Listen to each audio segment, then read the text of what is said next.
एक समय की बात है। भगवान गौतम बुद्ध एक गांव में धर्म सभा को संबोधित कर रहे थे। लोग अपनी विभिन्न परेशानियों को लेकर उनके पास जाते और उनका हल लेकर खुशी खुशी वहां से लौटते। उसी गांव के सड़क के किनारे एक गरीब व्यक्ति बैठा रहता तथा महात्मा बुद्ध के उपदेश शिविर में आने जाने वाले लोगों को बड़े ध्यान से देखता।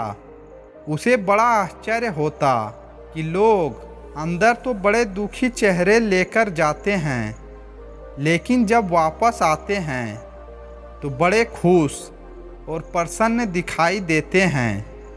उस गरीब को लगा कि क्यों ना वो भी अपनी समस्या को भगवान के समक्ष रखे।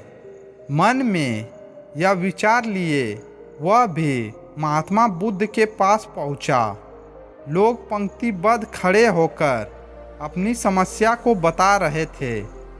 जब उसकी बारी आई तो उसने सबसे पहले महात्मा बुद्ध को प्रणाम किया और फिर कहा, भगवान, इस गांव में लगभग सभी लोग खुश और समृद्ध है, फिर मैं ही क्यों गरीब हूँ।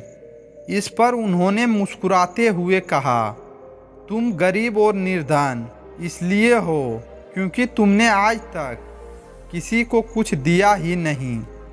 इस पर वह गरीब व्यक्ति बड़ा आश्चर्यचकित हुआ और बोला, भगवान, मेरे पास भला दूसरों को देने के लिए क्या होगा। मेरा तो स्वयं का गुजारा बहुत मुश्किल से हो पाता है। लोगों से भीख मांगकर अपना पेट भरता हूँ। भगवान बुद्ध कुछ देर शांत रहे, फिर बोले, तुम बड़े अज्ञानी हो।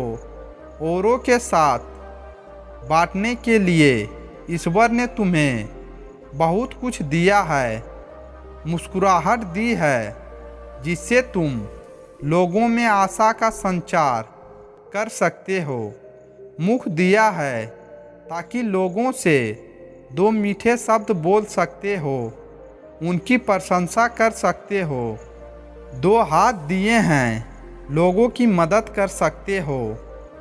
ईश्वर ने जिसको ये तीन चीज़ें दी है वह कभी गरीब और निर्धन हो ही नहीं सकता। निर्धनता का विचार आदमी के मन में होता है, यह तो एक भ्रम है, इसे निकाल दो। कभी भी मन में निर्धनता का भाव उत्पन्न ना होने दो, गरीबी अपने आप दूर हो जाएगी।